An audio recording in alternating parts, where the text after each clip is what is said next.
नमस्कार शेतकरी मित्रांनो, आपल्या मोसंबी आणि संत्रा बागेवरती मुख्यतः इथून पुढे जी किडी येणार आहे आणि त्याच्यावरती कोणते स्प्रे घ्यावं लागणार आहे याविषयी आपली या व्हिडिओमधून तुम्हाला सर्व माहिती भेटणार आहे. कारण आपण जे आतापर्यंतचे रोग आले त्याच्याविषयी माहिती सांगितली, त्याच्यावरती स्प्रे सांगितले आणि हा जो लाईव्ह आपला स्प्रे चालू आहे तर याविषयी सुद्धा मी तुम्हाला थोडक्यात माहिती या ठिकाणी देण्याचा प्रयत्न करतो. मित्रांनो, आपल्या बागेवरती इथून पुढे जे रोग येणार आहेत ते म्हणजे आपल्या आता फळ सेटिंग झालेले, त्याच्यानंतर मिलीबग जो आला होता तर त्याचा सुद्धा प्रादुर्भाव आता कमीत कमी आपल्या बागेवरती होणार आहे किंवा होणारच नाही असं धरून चला.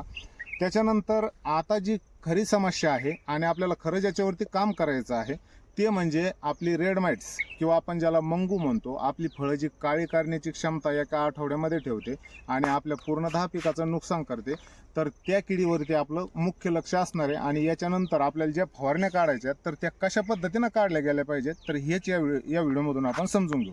मित्रांनो, मी आपला मित्र सुरेश पोकळे आपलं सर्वांचं स्वागत करतो आपलं यूट्यूब चॅनल कृषी गाथा मध्ये. आणि हो, तुम्ही जर आपल्या चॅनलवर नवीन असाल तर चॅनलला सबस्क्राईब करून घ्या. मित्रांनो, या ठिकाणी आपण कुठल्याही प्रकारचं एकच कीटकनाशक हे वारंवार आपल्या बागेवरती फवारायचं नाही.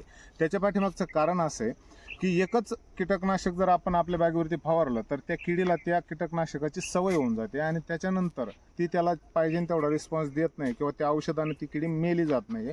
आणि म्हणूनच आपल्या बागेवरती पुन्हा त्या किडीचा अटॅक हा जास्त दिसत असतो. म्हणजे आपल्याला प्रत्येक फवारणीमध्ये औषध हे चेंज केलं पाहिजे. म्हणजे आपण आता सध्या काम कशावरती करतोय तर आपण लाल कोळीवरती किंवा इतर सर्व प्रकारच्या ज्या कोळी आहेत तर त्या आपल्या बागेवरती आल्या नाही पाहिजे आणि आपल्या फळाचं नुकसान झालं नाही पाहिजे, याच्यासाठीच आपण आज हा स्प्रे काढतोय.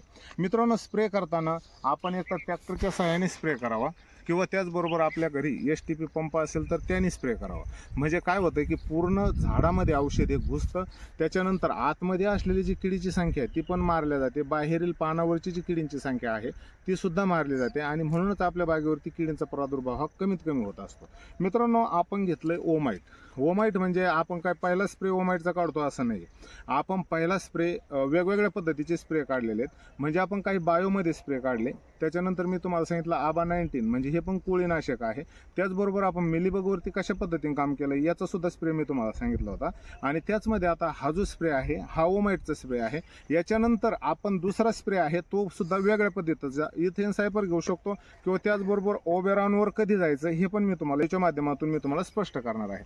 मित्रांनो, आपण ओमाइट जे घेतोय तर हे पूर्णतः कोळीनाशक आहे, संपूर्ण कोळीचा बंदोबस्त करतं आणि याचं प्रमाण घेताना आपण 1.5 ते 2 ml प्रति लिटर पाण्यासाठी घ्यायचं आहे. याच्यासोबत जर दुसरा अजून एखादं कीटकनाशक ॲड असेल तर आपण काय करायचं, याचं प्रमाण थोडंसं कमी करून त्याचं सुद्धा प्रमाण दोन्ही कीटकनाशकाचं थोडं प्रमाण कमी करून मग आपल्याला स्प्रे या ठिकाणी करायचा आहे. मित्रांनो, 200 लिटर पाण्यासाठी 300 ते 400 ml आपण याचा वापर करू शकतो. दुसरं जे बुरशीनाशक आहे आपल्याकडं ते म्हणजे आपण या ठिकाणी जे वातावरण आतापर्यंत स्वच्छ होतं त्याच्यानंतर जास्त प्रादुर्भाव हा आपल्या बागेवरती बुरशीचा होत नाही. त्यामुळे आपण सोप्यात सोपं हलक्यात हलकं बुरशीनाशक जरी वापरलं तरी पण चालतंय. आता सध्या थोडंसं ढगाळ वातावरण होतंय आणि कुठल्याही प्रकारची बॅक्टेरिया डिसीज असो कोणत्याही किडींचा अटॅक या ठिकाणी होऊ शकतो. त्यामुळे आपण काय केलंय तर या ठिकाणी बायरचं जे आहे तर अँट्राकॉल घेतलेलं आहे. मित्रांनो, याच्यानंतर जसा पावसाळा सुरू होईल त्याच्यानंतर आपल्याला बुरशीनाशकाची रेंज ही चांगल्यापैकी घ्यायची आणि त्याच्यामध्येच आपल्याला कोणते स्टेज वाईज बुरशीनाशक वापरायचे मी तुम्हाला येणाऱ्या पुढच्या व्हिडिओमध्ये सांगणार आहे. मित्रांनो, या ठिकाणी हे 2 झाले. त्याच्यानंतर आपण काय केलंय की उन्हाच्या जे झाडा आहेत किंवा टेम्परेचर वाढतं होतं त्यामुळे आपण काय केलं, अन्नद्रव्य प्लस या ठिकाणी सीवीडचा वापर आपल्या बागेवरती करतोय.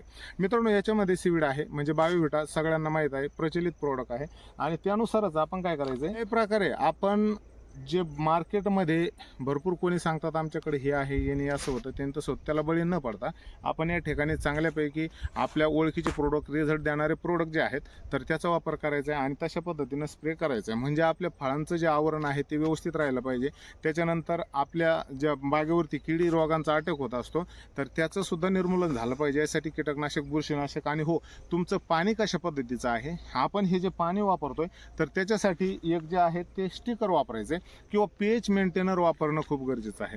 pH मेंटेनर याच्यासाठी जर तुम्ही कितीही महागडं औषध आणलं आणि त्याच्यानंतर आपल्या पाण्याचा pH व्यवस्थित नसेल तर मित्रांनो पाण्याचा pH तुम्ही कितीही महागडे औषधं आणले आणि त्याच्यानंतर आपल्या पाण्याचं pH व्यवस्थित नसेल तर मित्रांनो ह्या औषधं काहीही काम करीत नाही. म्हणजे 50% जसं की याचा जो रेशो असतो तो 50% घसरत असतो. 100% काम करायचं त्या ठिकाणी फक्त 50% औषधं काम करत असतात. म्हणून आपल्याला पाण्याचं pH व्यवस्थित नसेल तर या ठिकाणी pH मेंटेनर वापरणं गरजेचं आहे. pH मेंटेनर वापरा. ज्या औषधाचा आपल्याला 100% वापर करायचा तेच करा, कारण प्रत्येक वेळी वेगवेगळे औषध फवारा. आणि हो, आपल्या बागेवरती कुठल्या प्रकारची समस्या येऊ नये म्हणून यासाठी नक्की 100% ॲक्टिव्ह राहा. आणि पावसाळ्यामध्ये कशा पद्धतीचा फवारण्या करायच्या हे मी तुम्हाला येणाऱ्या पुढच्या व्हिडिओमध्ये सांगणारच आहे. मित्रांनो, व्हिडिओ आवडल्यास व्हिडिओ लाईक करा, चॅनलला सबस्क्राईब करायला विसरू नका. काही समस्या असेल तर खाली कमेंट बॉक्समध्ये नक्की मांडा. धन्यवाद.